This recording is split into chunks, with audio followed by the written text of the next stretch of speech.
think, as a collective, we do have responsibility to help ensure the NHS is still there, remains there. And a lot of people, I would say, do misuse the NHS. They don't turn up for appointments. They do stupid things like calling 999 ambulances for no real reasons. They call the police for idiotic things, which, of course, is not the NHS. But then I think, should you be fined if you do those things? You go out, you get absolutely blathered on a Saturday night. You end up taking up resources in A&E. I would wait for you to sober up. I'd issue you with a bill. So the flip side of the point, of your points you're making, with which I have a great deal of sympathy, is that some people don't use the health system when they really should because they're afraid of overburdening it at a bad time.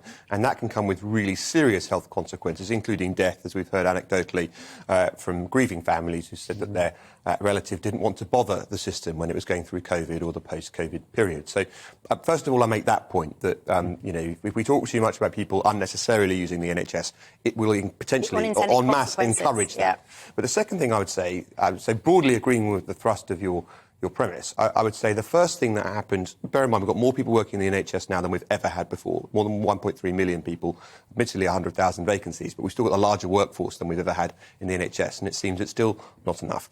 It's how you deploy the workforce.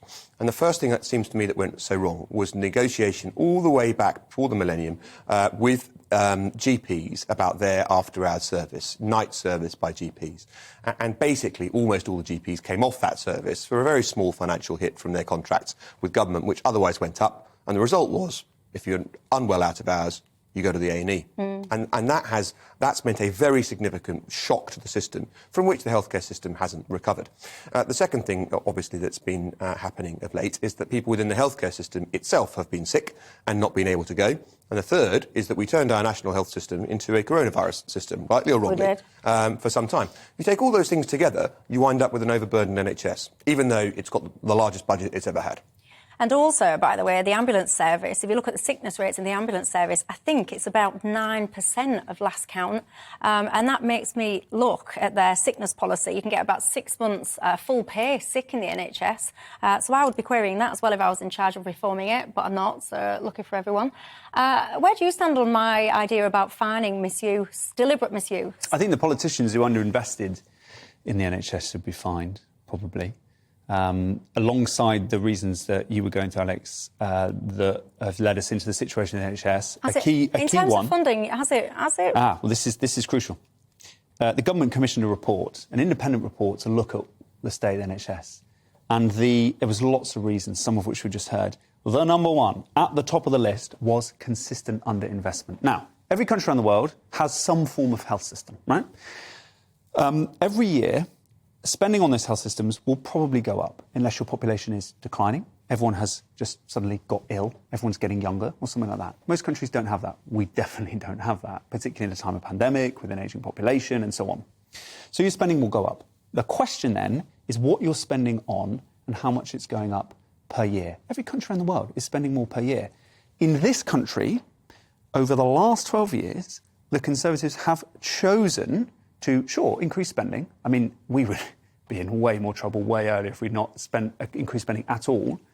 But they've failed to spend that on kit, on buildings, and ultimately on investing in people, their morale, their wages, and so on. And those how things can you are say it's coming back underfunded then, if you then admit, actually, they have increased the funding? So during the Labour years, funding increased by an average of 3.5% per year. And people will shout at my screen now, what about PFIs that were introduced under the Labour years? Utter disaster.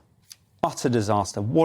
That was an absolutely wrong-footed way to overspend on buildings. Totally inefficient, disastrous, and it should never have happened. The Tories decided to increase spending on average by 1.5% a year. If the Tories had chosen to increase spending per year at the average that European nations have done it, we'd be spending, I think, about £40 billion on the NHS more per year.